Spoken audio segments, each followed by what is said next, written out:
Salutare, bine v-am regăsit în nou vlog. Astăzi lipim iarăși stickerele de la Cupa Mondială. Stați, unde sunt? Deci sunt aici. Toate stickerele, vreo 200 și ceva sunt aici. Și mai sunt lipite. Deci avem peste 250 sau ceva de genul, din câte știu eu, ține mine minte. Ce vreau să zic, dați like și uitați-vă până la final ca să vedeți când deschidem acest pachetel care de-abia acum l-am cumpărat, e ca nou, e... Ce aveți, mă?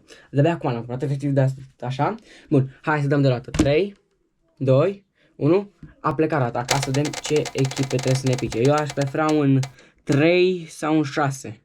A picat 6-le. A picat Australia. Zici că am mânuit roata, dar n-am mânuit-o. A picat Australia. Avem 5 jucători de lipit. Bun, hai. Revenim de sus. Bun, hai să începem. Australia 20.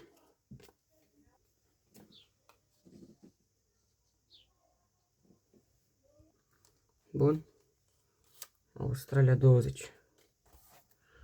După aceea avem Australia 18. Bun.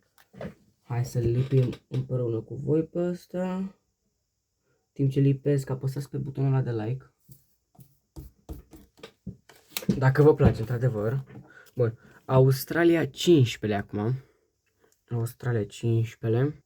Bun, Australia 15. Acum Australia 10. Bun. Australia 10, care seamănă cu Octavian examinatorul. Și Australia 7. Bun. Bun. Bam. Cam asta este Australia. Bun. Ce facem acum? Îi dăm direct cu pachetul, că eu nu mai am stare de când l-am cumpărat. Sunt foarte curios ce nimeresc în pachetelul ăsta. Hai să vedem. Văd acolo un suedez. Super. E un suedez care l mai avem deja. Ok, bun. Langerberry, Bilke ăsta. Austria. Nu știu sincer dacă mai am. Sper că nu.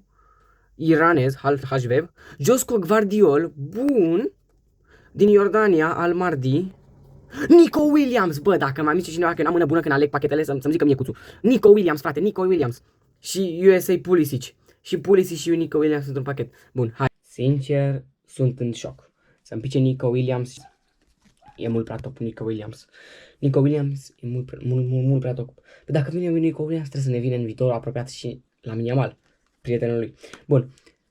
Cam acesta a fost vlogul. Dați like, apăsați pe butonul de subscribe și pe clopoțel ca să primeți notificări când postez eu vlog. Și sper să vă placă. Eu am fost Florin și v-am pupat. Pa!